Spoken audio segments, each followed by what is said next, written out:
قرآن سے، اللہ اکبر کتنا پیارا سوال ہے، آپ کا جو قرآن سے تعلق ہے کیسے دیکھتی ہیں آپ؟ شکریہ ندا۔ بسم اللہ الرحمن الرحیم۔ ذالک الکتاب لا ریب فیہ، اس اللہ رب العزت کا کلام کتاب الہی قرآن مجید اللہ سے محبت کی علامت، اللہ کے حبیب رسول اکرم صلی اللہ علیہ وآلہ وسلم سے محبت کا ایک ظاہری جو مظہر نظر آتا ہے، قرآن مجید سے جڑ جانا اور اس سے تعلق کو جوڑنا۔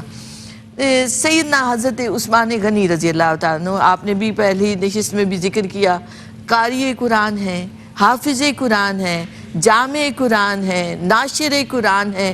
چونکہ لکھنا پڑھنا آپ کو اس وقت بھی آتا تھا تو آپ کاتب وحی بھی ہیں، اور آپ خود لکھتے ہیں اس مصحف کو، اس قرآن مجید کو، اللہ کے کلام کو، اور مجھے خوشی ہے کہ ہماری اسکرین پر بھی ان کے لکھا ہوا اس کا عکس جو ہے وہ دیکھ سکتے ہیں ہمارے، ہاں جی، یعنی بیک پہ آپ بالکل۔ اور ایک مشہور حدیث مبارکہ ہے، خیرکم من تعلم القرآن وعلمہ، تم میں سے بہترین شخص وہ ہے جس نے قرآن سیکھا اور سکھایا۔ اس کے راوی کون ہے؟ سیدنا حضرت عثمان غنی رضی اللہ عنہ۔ سبحان اللہ، سبحان اللہ۔ آپ کو قرآن مجید سے بہت محبت ہے۔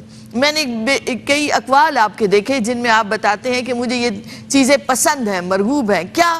بھوکوں کو کھانا کھلانا، جس کے پاس کپڑا نہیں اسے کپڑا پہنا دے، اور کتاب اللہ سے محبت، کتاب اللہ کی تلاوت، اس کی کثرت سے پڑھنا۔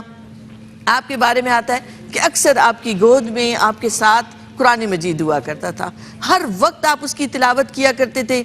آپ کی زوجہ بیان کرتی ہیں کہ آپ راتوں کو زندہ کرتے تھے قرآن مجید کی تلاوت سے، ایک ایک رکعت میں قرآن پاک کثیر حصہ آپ اس کی تلاوت فرماتے تھے۔ تو راتوں کو زندہ کرنے سے کیا مراد ہے کہ قیام اللیل کرنا اور رات میں قرآن مجید کی تلاوت پرسوز انداز سے کرنا۔ سبحان اللہ۔ تو آپ کا جو مصحف تھا وہ اتنی کثرت تلاوت کے باعث پھٹ چکا تھا۔ تو آپ کو ناشر قرآن اور جامع قرآن کہتے ہیں، یہ آپ کا ایک لازوال کارنامہ ہے، اور قیامت تک آپ کی اس کی یاد تازہ رہے گی، چونکہ آپ نے قرآن مجید کو ایک قرات پر مسلمانوں کو متفق کیا۔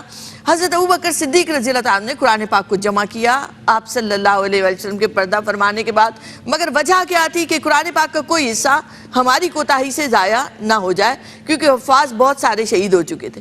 مگر سیدنا حضرت عثمان غنی کے دور میں آپ کے اس کو جمع کرنے اور اس کو ناشر قرآن آپ کو اس لیے کہتے ہیں کیونکہ قرآن مجید کی جو لغت تھی وہ قریش کی لغت میں تھی، مگر عربوں کے مختلف لغات استعمال ہوتی تھی، تو جس سے قرات میں اختلاف آنے لگ گیا۔ اور جو نو مسلم آ رہے تھے، مسلمانوں کے علاقے فتح ہوئے جا رہے تھے، اب تقریباً 44 مربع میل پر آپ کی حکومت جو ہے وہ جاری و ساری تھی، تو اس وجہ سے نو مسلم جب تلاوت کرتے تھے تو انہیں دقت پیش آتی تھی۔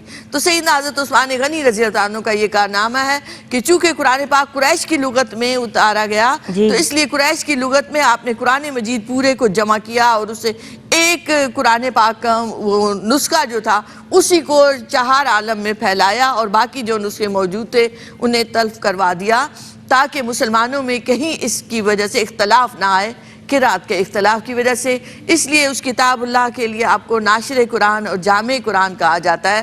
اس کے بعد سے آج تک قرآن مجید میں کوئی تبدیلی نہیں آئی، وہ حرف کی، لفظ کی، کہ اللہ نے سبب بنایا۔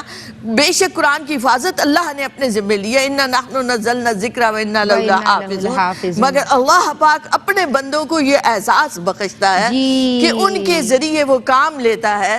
تو سیدنا صدیق اکبر کا یہ اعزاز کہ انہوں نے قرآن مجید کو ایک کتاب میں جمع کر کے حضرت سیدہ حفصہ رضی اللہ عنہ کے پاس رکھوایا، اور یہ حضرت سیدنا عثمان غنی کا کارنامہ کہ آپ نے اس کی ایک قرات پر جمع یعنی کیا، امت کو ایک قرات پہ جمع کیا، ایک مصحف کی شکل میں جمع کیا۔ جی، یعنی تبھی آپ ناشر القرآن اور جامع القرآن کہلائے۔ ذو النورین بھی آپ ہی کا وصف ہے جناب، کیا محمود آپ کے اوصاف ہیں، اور یہ جامع القرآن بھی۔